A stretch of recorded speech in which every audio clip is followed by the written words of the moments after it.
എല്ലാ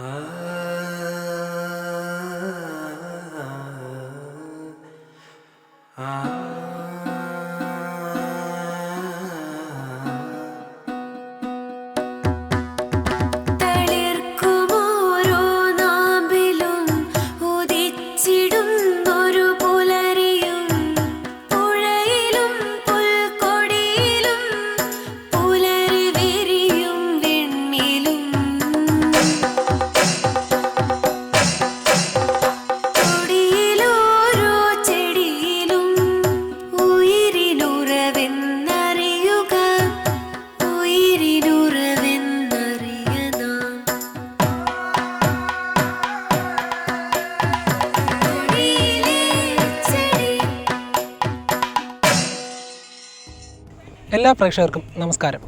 ഇന്നത്തെ തൊടിയിലെ ചെടിയിൽ നമ്മൾ പരിചയപ്പെടാൻ പോകുന്നത് വയൽച്ചുള്ളിയെക്കുറിച്ചാണ്. വയൽച്ചുള്ളി സംസ്കൃതത്തിൽ കോകിലാക്ഷകം എന്നറിയപ്പെടുന്നു. അക്കാന്തേസിയ ഫാമിലിയിൽപ്പെടുന്ന വയൽച്ചുള്ളിയുടെ ശാസ്ത്രീയ നാമം ഹൈഗ്രോഫീലിയ ഓറിക്കുലേറ്റ എന്നാണ്. കേരളത്തിൽ അങ്ങോളം ഇങ്ങോളം തോട്ടുവക്കിലും വയൽ തടങ്ങളിലും ധാരാളമായി കാണപ്പെടുന്ന ഒരു ഏകവർഷ സസ്യമാണ് ഈ വയൽച്ചുള്ളി. ധാരാളം ജലസമൃദ്ധിയുള്ള പ്രദേശങ്ങളിലാണ് ഇത് കൂടുതലായി കാണാറ്. ഏകദേശം 1 മീറ്റർ വരെ പൊക്കത്തിൽ വളരുന്ന ഈ സസ്യത്തിൻ്റെ പൂക്കൾക്ക് നീല നിറമാണ്.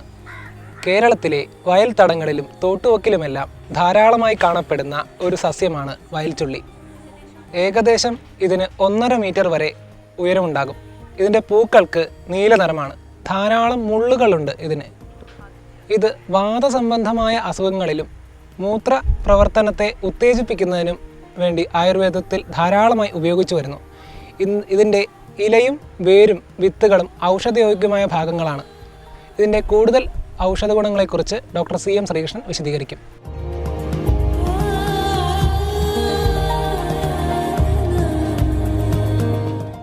വയൽച്ചുള്ളി, വയലിൻ്റെ അറ്റത്തുണ്ടാകുന്ന ചുള്ളിക്കാണ് വയൽച്ചുള്ളി എന്ന് പറയാം. ഇത് ഈ ഏറ്റവും അധികം ഉപയോഗിക്കുന്നത് രക്തവാതത്തിലാണ്. അതായത് ഈ യൂറിക് ആസിഡ് അധികമായിട്ട് രക്തം കട്ടി കൂടി ജോയിൻറ്റിലൊക്കെ നീരുണ്ടാകുന്ന ഒരു കണ്ടീഷൻ. അങ്ങനെയുള്ള രക്തവാതത്തിൽ ഈ വയൽച്ചുള്ളി കഷായം വെച്ച് കഴിക്കുക, വയൽച്ചുള്ളി തന്നെ കറിയാക്കിയിട്ട് കൂട്ടുക. അങ്ങനെയാണെങ്കിൽ ഒരു 1.5 മാസം കഴിക്കുമ്പോഴേക്ക് രക്തവാതം എന്നൊരു അസുഖം ആ ശരീരത്തിൽ ഉണ്ടാവില്ല. പിന്നെ ഇതിൻ്റെ ഒരു ഗുണമുള്ളത് നേരത്തെ ഈ ലിവറിനെ ഇമ്പ്രൂവ് ചെയ്യുന്നത്. കരൾ രോഗങ്ങൾക്ക് ഈ വയൽച്ചുള്ളി അരച്ച് കലക്കി കഴിക്കുക, അത് വളരെ നല്ലതാണ്.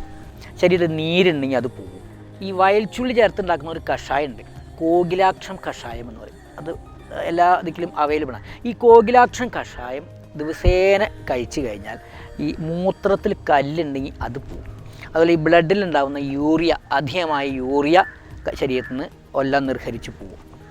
പിന്നെ ഈ ശരീരത്തിൽ ഉണ്ടാകുന്ന നേരത്തെ പറഞ്ഞില്ലേ നീരിനും അത് വളരെ ഫലപ്രദമാണ്.